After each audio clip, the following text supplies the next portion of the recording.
Oh, hi everyone. Welcome to what I watched this week. God damn it, I didn't look up the episode number. Holy shit. Uh, Hold on. No, fuck it. Episode 14, I think. If it's something, I'll have it in the description. Doesn't matter too much, but welcome. Today I'm going to talk about Cobra Kai, season number 4. And I guess I'll just kind of talk about the entirety of Cobra Kai because I've never talked about the first couple seasons on this show before. So I want to talk about it. And what I figured out, what I found out, is that searching my thoughts and feelings about Cobra Kai, I really don't have that much to say about it. I mean, I do, but I don't. I don't have strong feelings about it. Is more apt of a way of putting it because, excuse me, because I think it's just a fun, silly show and there's no reason to go like too in depth with it, or there's no reason to look too deep into it of why I like it so much or anything, because I just do. And I think that it's actually probably not a it's a good show, but I don't think it's a great show. I think my justification I don't think there's a great justification for me loving it as much as I do. I just love it. It's kind of goofy, it's silly, it's I would say like campy, it's overly dramatic, like soap opera-y in certain parts. But it just hits that perfect mark of fun entertainment, silliness, action, and just the characters. I think the show is just so great with its characters. Sam, Miguel, Johnny, Danny, the bad guys, Kreese, and the new guy, Harry Silver, in this new season. They give good performances. The characters are well rounded. They're interesting. I want to see them succeed. I want to see them fail. In the case of Kreese, you just hate them. You want them to get punched, and it's just so good and it works so well. So yeah, I'm gonna spoil it now, and I'm gonna try to keep this. This video is not live. I didn't go live on Twitch like I normally do. If you're the first time looking at this, I usually do these live because they're long, and I would love to have feedback and all that live. But because I don't think this is gonna be a very long video, I'm just going to have it posted on the channel in a short video. For the reasons I said earlier, I don't have that much to really dive into and explore all these, themes and I just don't have that much will in me to critique this show that hard. For whatever reason. I don't know why. I just I just enjoy it. I just watch it and I enjoy it and I move on. With other things, I really like to critique it and review it, and I don't know if anyone else out there that you talk about movies or review movies. Surely there are certain things that you feel more strongly about than others, and you have more to say about them. I just don't really have that much to say about Cobra Kai. But I'm going to talk about the spoilers for this brand new season. And so, if you haven't seen it yet, this is your moment to click off. I recommend the show, obviously. I think it's great, and it's on Netflix. So, here we go. Spoilers. So, one character that I really loved in this specific season was Hawk, aka Eli Moskowitz. I loved his transition, his arc in this film, in this season was really cool. That he went from losing his identity to winning the tournament for the boys, which was pretty crazy. I did not expect him to win, and I did not expect Tori to win. So, subverting your expectations, it did a good job of that. Miguel quitting the tournament, I didn't really expect, but it makes sense. And I thought when he got hurt doing that kick, that was going to be it. That he's injured and there's no way he can fight in the tournament. but it was his own choice to step away from the tournament and not fight. And I like that. I like that it was his decision. It started to feel like not his choice to fight, you know? He felt like he was being compelled to, and it wasn't his decision anymore. And that's very well conveyed, and it's a great message, and I really felt for Miguel. And one of the striking scenes that really got me, like, really bummed me out more than anything. Like, I didn't cry, I didn't, you know, I mean, I just had like just the worst, like, oh, I just hate this. Was when Miguel comes in. Well, he picks up Johnny off the floor because Johnny's so drunk because he got in a fight and got his ass kicked, and he's down in the dumps and everything. And this is right after Robbie tells Miguel that, you know, my dad is only messing with you and helping you because he feels bad about disappointing me. Miguel's like, whatever, dude, that's not true. And then drunk Sensei is talking, and Miguel says he loves Johnny. I love you, Johnny. I love you, Sensei. And Johnny says, I love you too, Robbie. Oh, that broke my heart. Fucking broke my heart for Miguel. And I hope that their relationship can be fixed in this next season, because I love them and I want them to be happy. And it is a weird dynamic to have a father figure in your life, but now it's going to be your stepdad. Whenever at first he was just like, you know, a cool dude in your life, and you're old, like you're 17, you're fixing to graduate. It's a weird dynamic. I've had like 2 stepdads, and it's always weird. It's always a weird dynamic because my dad has been in the picture, my real dad. So it's a strange thing, and they do a really good job of kind of capturing the awkwardness of that. And I think the show understood where it was going, that they couldn't have, because their relationship before was so good and was so like wholesome. But then you throw in like this dad angle where, oh, I'm not your like cool uncle anymore that just hangs out with the family and comes around. Now it's like I'm with your mom and I'm kissing her, and that's just a whole weird awkward dynamic, and they capture that really well this season, the second half of the season. So I don't know how it's going to work out. It's going to be always going to be difficult and awkward, but I'm interested to see what the developments that happen with Miguel and his dad and everything. And Johnny's getting better at acting. William Zabka, he's getting better at his acting.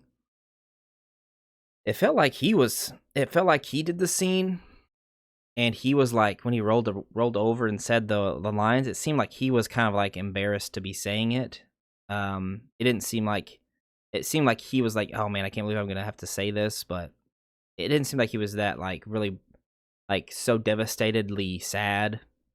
You know, he missed his son and all that, but he did. He did it. He did fine. He had some other times where he had to cry, and it worked okay. Worked okay.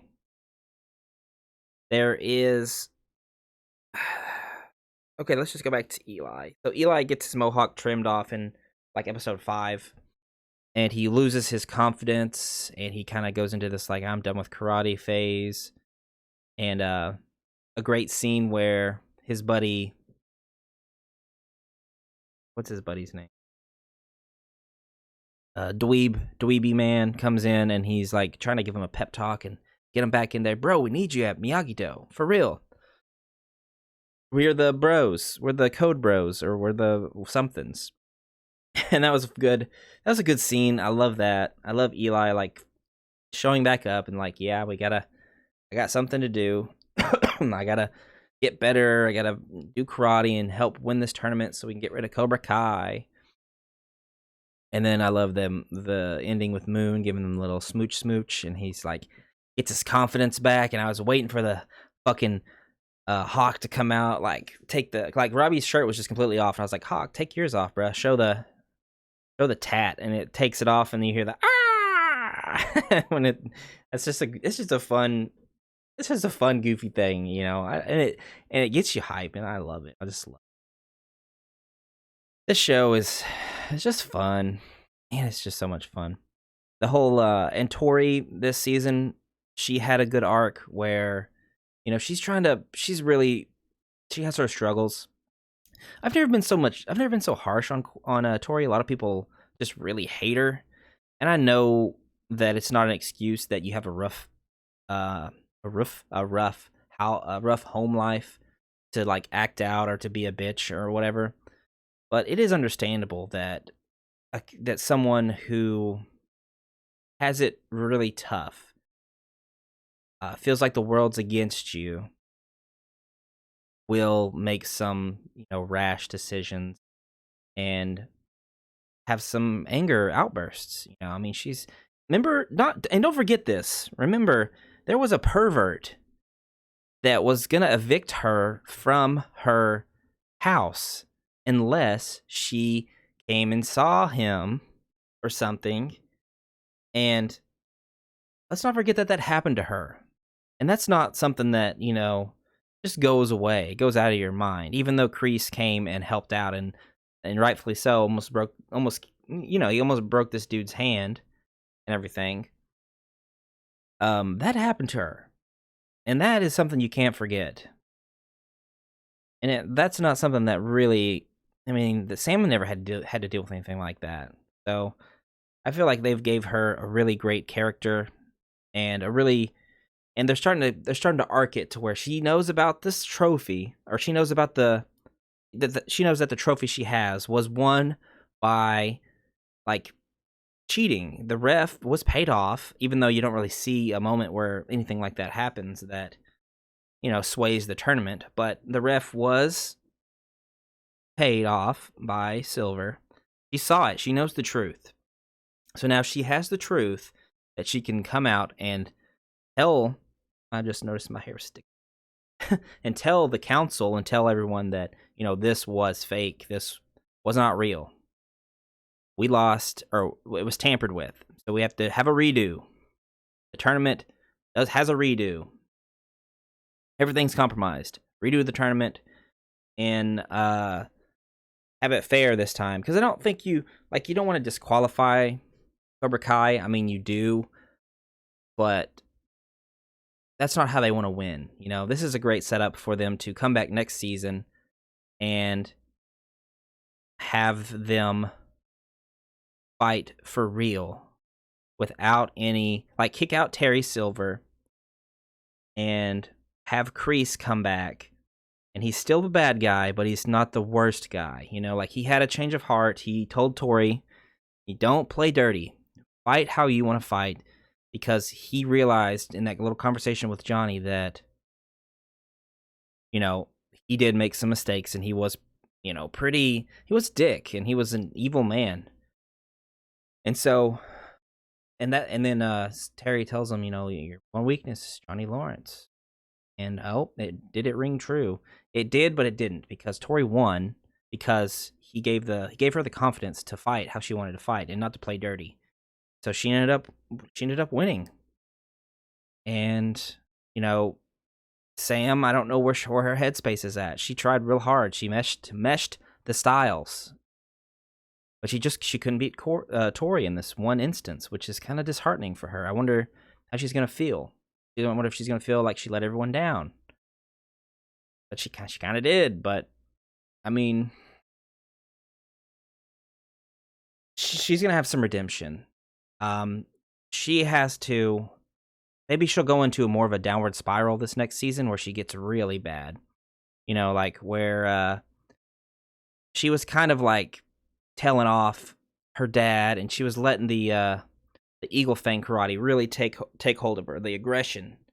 Maybe she'll double down on that, and she'll just be even more mad, more angry, to where she has to come back from her lowest place and make peace with Tori, make friends with Tori, and then everything will be and then maybe they'll fight for real, and she'll be able to win in a fair fight with a level head.